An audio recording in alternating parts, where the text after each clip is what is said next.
Hey guys, welcome back. I'm your host Andy, and today I'm going to be looking at the character of Loki, who I've always found to be a very interesting character in the annals of Marvel folklore. Um, Presently, of course, in the MCU rendition, he's played by Tom Hiddleston, very handsome and charming chap who I think has basically made the character his own, much like Robert Downey Jr. made Iron Man his own character. Now, you have to understand, Iron Man in the comics, prior to Robert Downey Jr. donning the armor, wasn't exactly as how he's portrayed in the MCU movies. But I think what they've done, Marvel Comics that is, that since the Downey character has been such a massive hit with the audience, they've kind of made the comic character to fit in line with what the movie portrayal is. And look, I can understand why. If it's been profitable on the cinema screen, I think it's going to be profitable in the actual comic scene also. So there is that consideration. Loki also, if you grew up with Loki, reading him in the comic books, then you'll know that Loki in the MCU is somewhat different. In the comic books, of course, he is not an old man, but certainly a man of middle-aged leanings, as much as you can have when you're an immortal god, who is more evil than he is mischievous. Very little sympathy for Loki in the comic books. But in the MCU, when Tom Hiddleston took over the role, he added a certain complexity, a certain vulnerability. You kind of know he's a villainous character, but you still feel a little sympathy and a little affinity for him. And I think he played that really well, but very different to how the comics portrayed him, in the earlier days. And of course, the popularity of Loki has grown through the years. Again, thanks to I think Tom Hiddleston's portrayal. I can't say enough what a great job he's done with the character. And the culmination, of course, being the not so well, relatively recent Loki miniseries on Disney. I mean, I say miniseries. It was 2 seasons, so I suppose that's not that many. But anyhow, yeah, I think I'm saying that because I enjoyed it so much. It could have been longer. I wished it was longer, but you can't always get what you want. Anyhow, this Loki, Agent of Asgard, is I picked it up. It's a graphic novel which collects the various different comic issues dealing with this new rendition of Loki as a young boy band member of some boy band. He's a young chap in this. He's basically trying to erase the past misdeeds that he's done by acting as an agent for the All Mother, who's replaced Odin Allfather.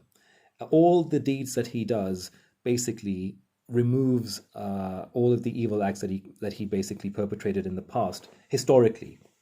So the stories have changed, the legends and the myths changed with each good deed that he does, which is what he's after. So we're having this character arc where he's gone from a villain to potentially, possibly an anti-hero to now perhaps a hero in waiting, if I can use that term. But whilst I find this rendition quite interesting, there is one other rendition within this comic book which really grabbed my attention, and it's an older rendition. It's one that harkens back to the comics of the 70s, 80s, 90s. Actually, beyond that, I think it harkens back to the Loki of old mythology. That's what I felt when I was reading this particular comic. I was like, wow, this could be an actual, inclusion in the old mythology, in the old Norse mythology of Thor and Odin and Loki. It was done really, really well, and I want to share that with you guys today. When I'm reading it in the overall context of the book, it might not make much sense because, of course, we're not going through the entire thing. But the atmosphere in the art and the writing is so well done that when you go through it with me, I think you'll understand. So the particular issue of Agent of Asgard is issue 3. You can't see it, but trust me, yeah, there you go, Agent 3. And you have this splash page of Loki, rather, looking very, dapper diva, I think is the term I would use. Let's carry on then and find out what's so good about this particular issue. Right from the offset, we can see Loki as the shriveled old man, mischievous old man. The art, I think, is really well done. Let's read a little bit of this. Oh, how sweet! What a precious little girl child I am! Enough!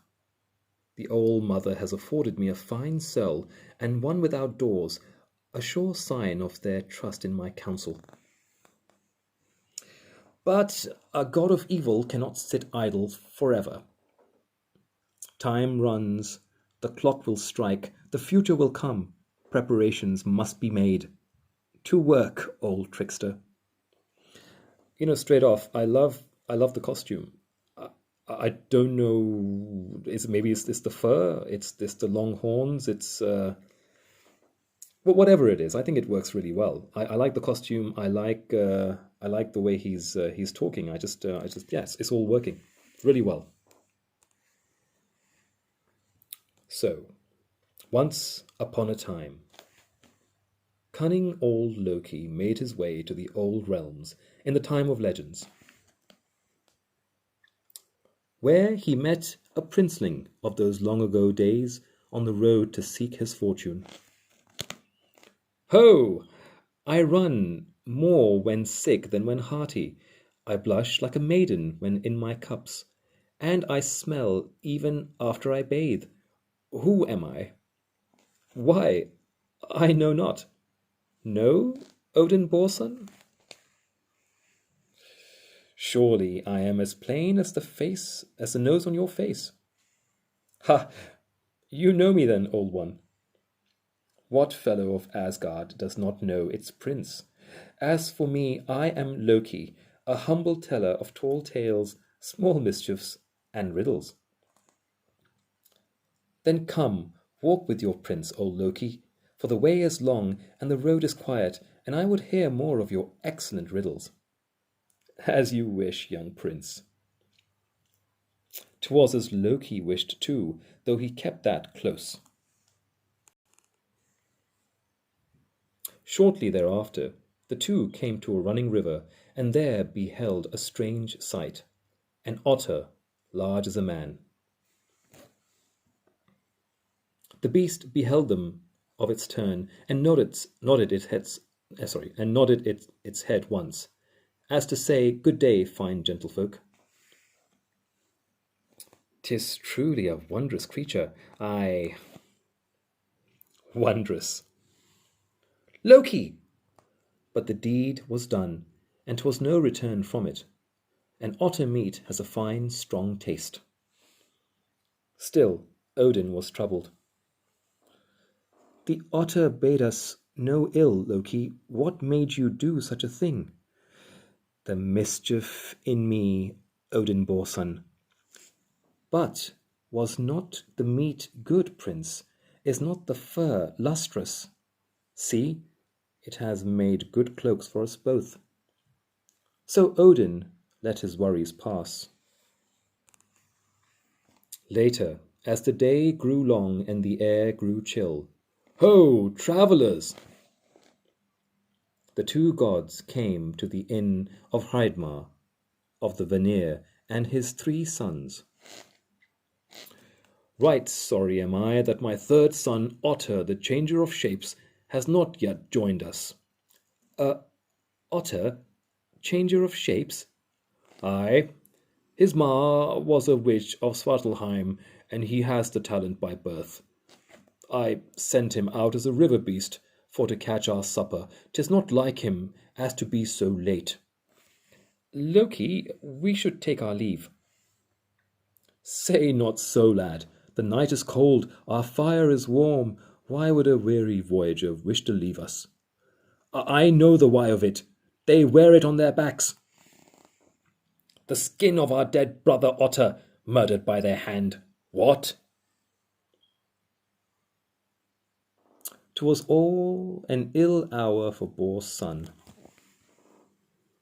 But Loki knew the weakness in their foes, and wove swift words. Wait now, know you not who wears your brother's coat? 'Tis Odin stands here thus, son of Bor, and great prince of Asgard and Asheim. Then we'll mop the royal blood off our floors tonight. Brother Regin, hold. I catch his meaning. We can demand a blood price, a ransom of gold. Fafnir, you would take gold for your brother's life? It would be a lot of gold. Don't listen to him, father. Lay the skins on the ground. These be my terms. The boy stays as hostage, and you, old man, you have till the dawn to cover both these cloaks with blood gold. If even one hair remains unhidden, we cut the princeling's throat. Seems fair. Odin? Aye, 'tis more than we deserve. Yes, yes, naughty us. Back soonish. Now, 'twas but one hoard of gold that could cover such fine otter skins with no hair showing. The hoard of Andvari the dwarf, a treasure taken in the very forming days of Nidavellir, and greatest in the realms. So vast and valuable it was that Andvari could not let it pass from his sight for a moment, lest it vanish away. And so, with magic, Andvari took the shape of a giant pike, so strong and slippery that neither hook nor net nor magic could land him. Until Loki came. Who goes there? Loki am I, liar, trickster, and come for your gold, so fork it over, old fish. Ha! Why should I, liar? Have you rod or net or hands that can catch me? I have not. And have you any spell that can hold or compel me? None that can. Then what have you, Loki the liar? One of these. And Loki reached deep into his carrying bag and brought out an M20 recoilless rocket launcher. I mean, at this point, really, it's quite amazing. The mixture of old and new, the look of glee on Loki's face when he brings out. I must confess, as I was reading the story, this rocket launcher took me by surprise. But you know what? I love it. I really do. It's brilliant. And there you see the fish blowing up. For Andvari could only guard against what he could think of, and wise as he was in the ways of magic, he was somewhat unimaginative. Injustice, murder, and theft, and all will know it, Loki the liar. Go on. My death curse on this gold, may it force truth upon all. For all will know how foul Loki murdered poor Andvari, no matter how he lies. And such a curse might have troubled Loki, had he intended to lie. But where did you get such a gold hoard, old one? I shot a fish with a bazooka. Or to keep the gold. But he and Odin took only their leave that day. A shameful episode. But you saved us both, Loki, when you could have saved only yourself. I owe you a debt. Well, perhaps you'll meet another Loki one day and save him in turn. Stranger things have happened. But would you perform a task for me, Odin Borson? If it harms no one, then build me a box long and strong with 5 locks and 5 keys.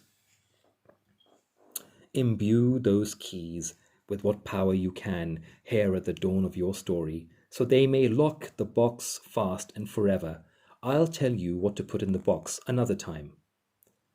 And another time, he did. We must hunt them now, father. All the Asgardians. Put them to knife, fire and knife. No, Regent, there's enough death today. But Fafnir disagreed, for Andvari's curse was bringing out their true natures. Hreidmar, the forgiving, Regin, the vengeful.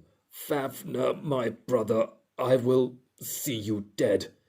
And Fafnir, the greedy. Fafnir, who slew his family for a hoard of cursed gold. Or so he supposed, for vengeance is a hard thing to murder entirely. I will see you dead, Fafnir, by my hand or by my sword in another's. You and high-nosed Asgard both. The brothers were thus resolved, each to their own obsession. Ha ha! Gold, beautiful gold, I'll never leave you. Regin tended his vengeance, forging and tempering it like a thing of steel. I name thee Gram, Fafnir's death, and Asgard's bane. Now at this point, the story goes off on a slight tangent, introducing another character called Sigurd. I won't delve into that. What I wanted to share with you guys was just the beauty of this particular rendition of Loki. It was so well done. The storytelling is so good. I mean, it's funny in certain parts. That bazooka, of course, took me completely by surprise. But, there's a time traveling element involved. There's the old mythology mixed with new.